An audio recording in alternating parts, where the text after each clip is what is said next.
গ্রাম্য বিবাদে দুই পক্ষের সংঘর্ষে মৃত এক, আহত 6।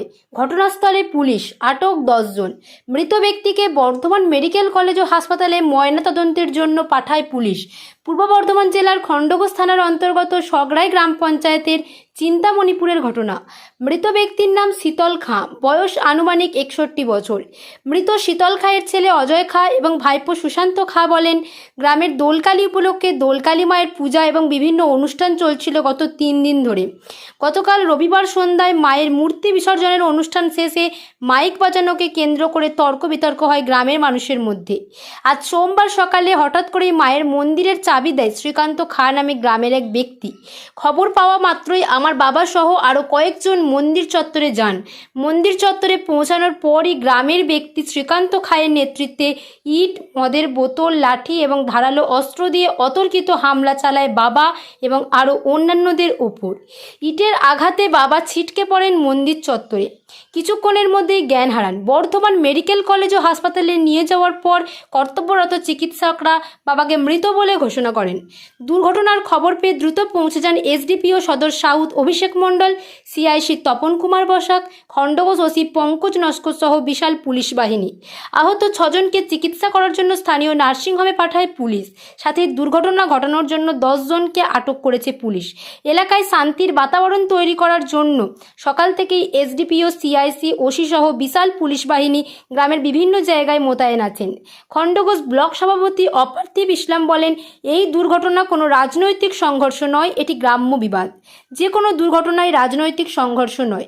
যদিও গ্রামবাসীরা জানায় যার নেতৃত্বে এই দুর্ঘটনা তিনি গ্রামের তৃণমূল কংগ্রেসের সভাপতি। আহত 6 জনের মধ্যেও রয়েছেন তৃণমূল কংগ্রেসের পঞ্চায়েতের সদস্য।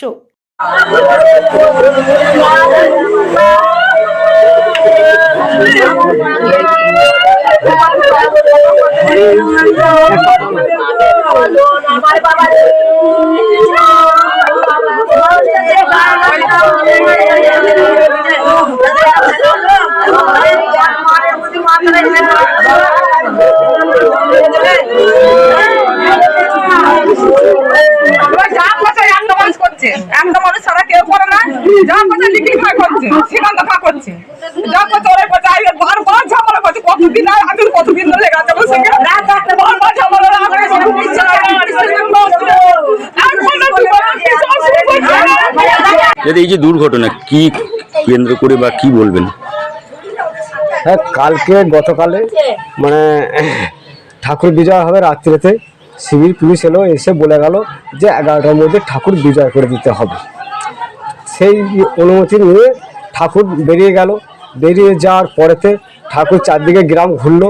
ঘুরে যাওয়ার পরে মানে কিছু ওদেরই ছেলে যারা মারপিটটি করেছে অংশ, তারা কাদের ছেলে? তারা সেটা হচ্ছে বুথ সভাপতি মানে আছে, আর গ্রাম সদস্য আছে। কি নাম তাদের? শ্রীকান্ত খাঁ, অশোক মালিক, নিখিল খাঁ, আরও অরূপ সাঁতরা, এরকম করে বহু আছে। ওদের এইখানটা করে ওরা বেরিয়ে চলে গেছে। যার পর সিভিল পুলিশরা নিয়ন্ত্রণ করে দিয়ে খাওয়া দাওয়া করে ঘর চলে এসছে। ওরাও ঘর চলে গেছে।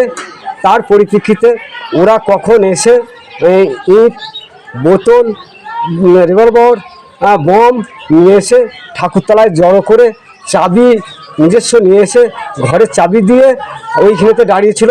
এবার দুটি ম্যানেজার তারা গেছে সেইখানে। কি নাম তাদের? আদিত্য খাঁ, শ্যামল খাঁ, ওরা ম্যানেজার গেছে সেখানেতে বোতলে করে আর লাঠি করে আর পিস্তলে করে প্রচণ্ড হারে মেরেছে।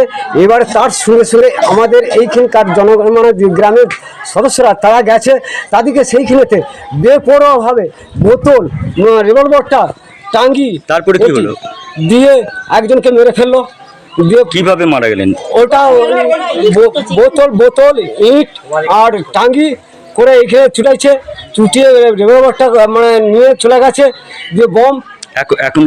এখন কি হসপিটালে আছেন? মারা গেছে। শীতল খাঁ মারা গেছে আজকে। শুধু এই রকম প্রায়। আপনার কি নাম? আমার নাম সুশান্ত খাঁ। ঘটনাটা ঘটেছিল আমাদের বারালি পুজো ছিল। বারালি পুজোর পর পুজো বিজয় হয়ে যাওয়ার পর তারপরের দিনে ওরা বাড়ির চাবি দিয়ে দেয়, অর্থাৎ আগামী দিন কাল ওটা মায়ের ঘরে মন্দিরে কারা চাবিটা দিয়েছিল? চাবিটা দিয়েছিল শ্রীকান্ত খাঁ, গৌরহরি। শ্রীকান্ত খাঁটা কে? শ্রীকান্ত খাঁটা হচ্ছে আমাদের গ্রামের গ্রাম বুথ সভাপতি না কিসের সভাপতি? গ্রামের আপনার বুথ সভাপতি পার্টি, কোন পার্টি?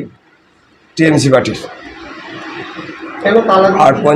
আর পঞ্চায়েত গৌরহরি ছিলেন টিএমসির। তারপরের দিনে বিজয় যেই দিন হয়, বিজয়ের দিনে 12:30 পর্যন্ত আপনার পারমিশন পুলিশের করানো ছিল। রাত? হ্যাঁ, রাত্রি। কালকে বিজয় হওয়ার পর আজকে অ্যাকশনটা নিয়েছে ওরা। যে অ্যাকশনটা নেওয়ার কথা ছিল কালকে রাত্রি, যেহেতু সিভিল পুলিশ সেটা বন্ধ করে দিয়েছে, তার পরিপ্রেক্ষিতে ওরা তখন একত্র হয়ে যে বাড়ির ঘরে মায়ের ঘরে চাবি দিতে এলে তাহলে এদিকে এখানে স্পটে পাবো। তাতে আপনার বিয়ারের বোতল, ইট পাটকেল, আপনার তরোয়াল, আপনার এইদিকে আপনার কাটারি ফাটারি আপনার সবই ছিল। আপনার কজন আহত হয়েছে? আমরা 6জন 8জন আহত রয়েছি। যে মারা গেছে অর্থাৎ আমারই কাকা শীতল ঘোষ, পাথরটা ছুটতে বুকে লেগে। শীতল খাঁ। শীতল খান। বয়স কত হবে? বয়স আপনার 60। আমার পরিচয়, আমি আদিত্য খাঁ, পিতা কালীপদ খাঁ। তখন ইট পাটকাল একবারে প্রচুর ছুটছে দিয়ে আবার দেখতে পাচ্ছি না, দিয়ে আমার একটা দাদার খোঁড়া ছিল, এবার খোঁড়াটা দাদাটাকে সাইড করতে যেই হাতটা লেগে গেল, আরেকটা দাদার মাথায় লেগেছে, তাকে আটকাতে যেই আমার হাতটা একবারে লেগে গেল। যিনি মারা গেছেন কে হন? দাদা। দাদা। হ্যাঁ। আপনার বাড়ি কোথায়? আমার বাপের বাড়ি এইখানে, বাপ ওইদিকে শ্বশুর বাড়ি, বাপের বাড়ি। শ্বশুর বাড়ি কোথায়? শ্বশুর বাড়ি বর্ধমান। বর্ধমান। আর এখানে বাপের বাড়ি। এটা আমরা পুজো দেখতে এসেছি তো। এখানে অভিযোগ উঠছে যারা অভিযুক্ত তাদের মধ্যে একজন আছে তৃণমূলের বুথ সভাপতি ওই গ্রামের এবং একজন পঞ্চায়েত সদস্য। কি বলবেন এই বিষয়ে? দেখুন, তৃণমূলের বুথ সভাপতি হতে পারে বা তৃণমূলের পঞ্চায়েত সদস্য হতে পারে, কিন্তু সবার আগে হচ্ছে তাদের একটা সামাজিক জীবন আছে। এটা তো মানতে হবে, সামাজিক একটা জীবন আছে। তাহলে আজকে এদের এই ঘটনা কিন্তু প্রত্যেক বছরই ঘটে। এই যখন কালী পুজোটা আসে, ওদের বারোয়ারি একটা কালী পুজো, আপনারা নিশ্চয়ই সেখানে গিয়েছেন, নিশ্চয়ই ছবিটা করেননি হয়তো আপনারা, যে 22 চোঙের যে ছবি, সেই 22 চোঙের ছবি সৃষ্টি হয়, ওদের ঝগড়ার সৃষ্টি হয় যে মাইক বাজানোকে কেন্দ্র করে। তাহলে সেই ছবিটা আপনাদেরকে দেখে করেছেন নাকি আমরা জানি না। মাইক বাজানোকে কেন্দ্র করে যে তরাই স্বরে যে মাইক বাজছে, এবং যে ভদ্রলোক মারা গেছেন অত্যন্ত দুঃখজনক, তিনি বয়স্ক মানুষ।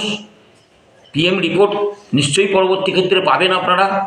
এবারে সামাজিক ঝগড়াকে যদি আজকে, আমার তো সামাজিক জীবন আছে, আমি একটা রাজনৈতিক ব্যক্তিত্ব, আমি একজন জেলা পরিষদের সদস্য, আমার তো একটা রাজনীতি, আমার জমি চাষ করি, সেখানে চাষ করতে যে আল কাটাকাটি নিয়ে বিভিন্ন রকম নিয়ে, তাই বলে সেটা প্রথমে আপনারা লিখে দেবেন যে তৃণমূলের আল কেটেছে, এটাই করবেন কি? এটাই কি কাম্য? এটা তো নয়।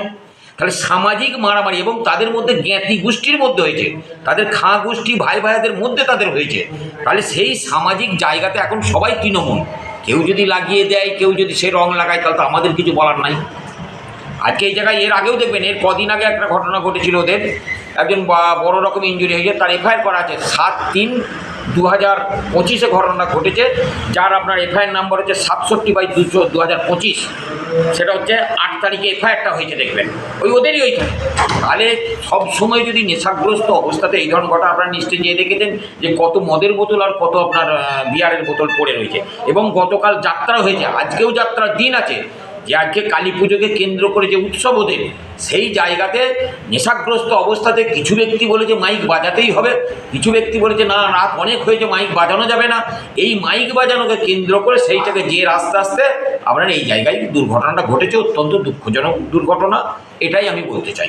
মেরেছে তো কি বলবেন যদি তারা অপরাধ? আমি একটা কথা বলি, তৃণমূলেরই হোক আর বিজেপিরই হোক আর সিপিএমেরই হোক আর কংগ্রেসের যে কোনো ব্যক্তি হন কি, কোনো সরকারি কর্মচারী যদি হন, যদি তিনি দোষ করে থাকেন, তার জন্য প্রশাসন আছে, পুলিশ প্রশাসন আছে, আইন আছে, কোর্ট আছে, আদালত আছে, তার বিচার হবে। যখন তার বিচার করতে গিয়ে যদি তৃণমূলের ঊর্ধ্বতন কেউ তাকে বাধা দেয় যে এটা করা যাবে না, ওটা হবে না, তখন আপনারা এখানে রাজনীতির রং দেবেন, বা যারা দিচ্ছে আজকে বোকার মতো আজকে এই জায়গাটাতে, তিনি রাজনৈতিক ব্যক্তিত্ব বলে তার সামাজিক জীবন নাই। এবং আরও একটা কথা আপনারাও হয়তো জানেন, যে যারা অভিযুক্ত তাদেরকে মনে হয় মানে ওই এক ঘরে টাইপের করে রেখেছে, এবং আপনার তাদেরকে কোনো রকম বাড়াবাড়িতে অংশগ্রহণ করতে দেওয়া হয় না বা নেওয়া হয় না, এটাও কিন্তু আপনারা নিশ্চয়ই জানেন, এটা সেটাও ভালো করে খবর। আর সবথেকে মারাত্মক বিষয় হচ্ছে এই যে 28 চোঙ বাজানো, 22 চং না 28 চং কি বাজানো, নিশ্চয়ই ছবিটা আপনারা না করলেও করে নিয়ে যাবেন। এইখান থেকে সূত্রপাত। কিন্তু মানুষ যারা সারাদিন আপনার খেটে খাওয়া শরীর সবাইকার, আজকে দিন আনা দিন খাওয়া আমাদের সবাইকার জীবনযাত্রা সেই জায়গায়, জীবনযাত্রা মানটাও সেই জায়গায়। যদি না একটু রেস্ট নিতে পারেন ঘুমিয়ে, যাত্রা শুনেছেন, তারপরেও যদি মাইক বাজে, সে তো গণ্ডগোল হতেই পারে এই জায়গাটাতে। তার জন্য প্রশাসন আছে বিচার করবেন, কোর্ট আছে বিচার করবেন। তাতে তৃণমূলের সদস্য তো কী হয়েছে, তৃণমূলের বুথ সভাপতি তো কী হয়েছে, সেখানে আমাদের প্রিয় নেত্রী তিনি পর্যন্ত আজকে কাউকে রিয়াদ করেন না। আর এই তো ছোটোখাটো বিষয় এটা।